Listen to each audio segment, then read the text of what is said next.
am Edward Mungu. I work for the Network Movement for Justice and Development in Kenema, eastern part of Sierra Leone.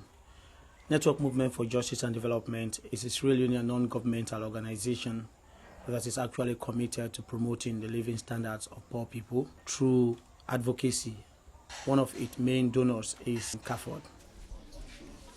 The participatory video training lasted for slightly above 2 weeks. It was about how to actually use the camera and how to plan stories for filming. We selected participants for the training from various organizations that NMJD is actually working with.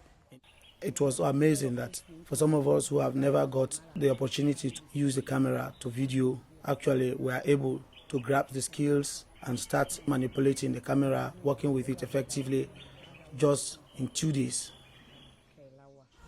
Those participants went to various communities around Kenema, Bo, and Kono to actually meet community people, train them, and film the issues.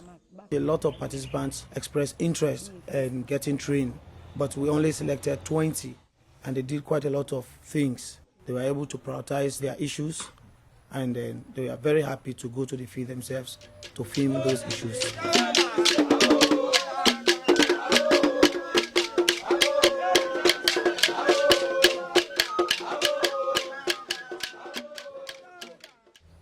Participatory video is a very good tool for marginalized people because it shortens the distance between the grassroots people, the voiceless, and policymakers, because it gives the grassroots people the opportunity to tell their own stories, which to me is very good, because when the policymakers hear directly the voice of the suffering, then they will actually feel the pinch more than when somebody else comes and reports the matter. Whether somebody has a camera background before, whether somebody can read or write, the PV doesn't care. All the PV actually focuses on is to make sure that the individual tells his or her own story.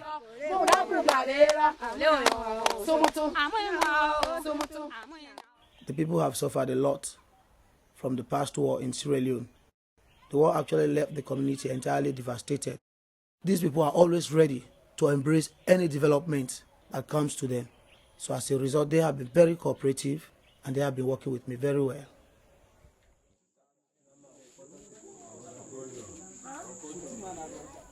The place was very, very much crowded. Over 150 people actually came to the Paramount Chief's compound to view those footages.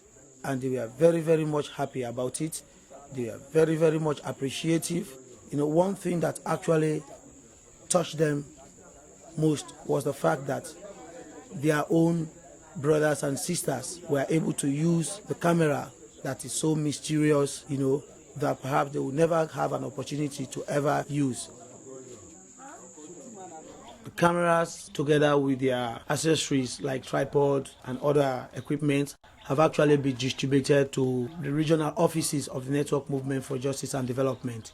And we are going to use those equipment to continue with the assignments we have already started doing in those communities. And we are using those equipment to actually spread out the training. The PV process should be sustainable, and therefore I am requesting that CAFOD, Insights, as well as NMJD will actually put their hands together on this process, and that they will not abandon it at all, because it has whet the appetite of community people and they would like to see it go on.